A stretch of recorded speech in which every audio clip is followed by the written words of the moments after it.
For many of us, it's hard to imagine being in a line of work where our safety constantly hangs in the balance. But for firefighters, this is a daily reality. At a recent training event, I had the opportunity to experience firsthand what it's like working in the hot seat. Hold on tight. Don't run no fireman over.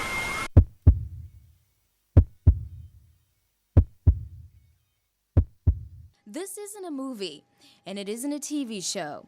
Life for a Prince George's firefighter doesn't come with stuntmen, scripted scenes, or even a director on the sideline to yell cut. Whether it's fighting house fires or putting out a burning vehicle, these are the men and women who do it for real. We've been in some touchy situations over the past 12 years. Sometimes the calls don't go as well as you'd like them to go, and it can be scary. They invited us, the media, as well as politicians, to step inside their world and participate in Fire Ops 101, a supervised event that lets us experience a series of real-life scenarios they encounter every day.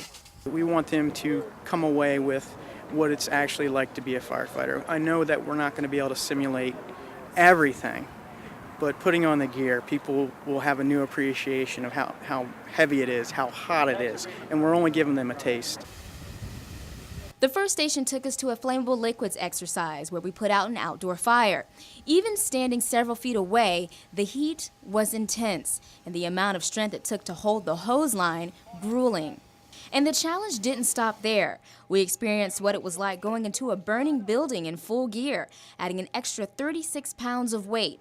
At its hottest level, temperatures inside reached 600 degrees. There's a term called flashover, and that's where all the materials in a room get superheated and reach its ignition temperature all at one time. And if you can think of a piece of paper sitting on some smoldering coals, and it gets hotter and hotter and hotter, and all of a sudden it just lights off. That's typically what an entire room can do.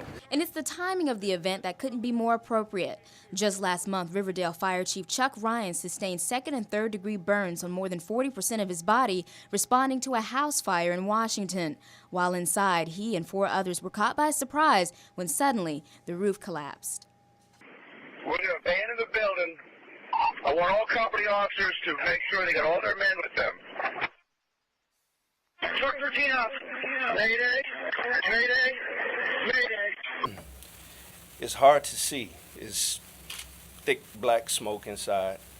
You really can't see. You can hear everybody shouting. As we prepare to get ready to hit the flames and everything, that's when I guess the back of the house collapsed and all the flame and heat got pushed back on us.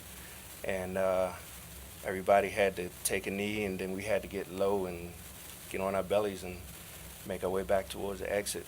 It's situations like that one that inspired what's called the maze. It's pitch black inside, and you have to rely on touch to maneuver your way around twists, narrow crawl spaces, drops, ladders, weak floorboards, and even windows to make your way out. For most of us, it was probably the longest 10 minutes we've ever had, and one by one, we came out tired and exhausted. That was not easy. And by the end of the day, it's safe to say that all of us who participated left with a greater appreciation for what firefighters do. In College Park, Natalie Wilson, CTV News. There were a total of 4 station rotations, including an EMS demonstration.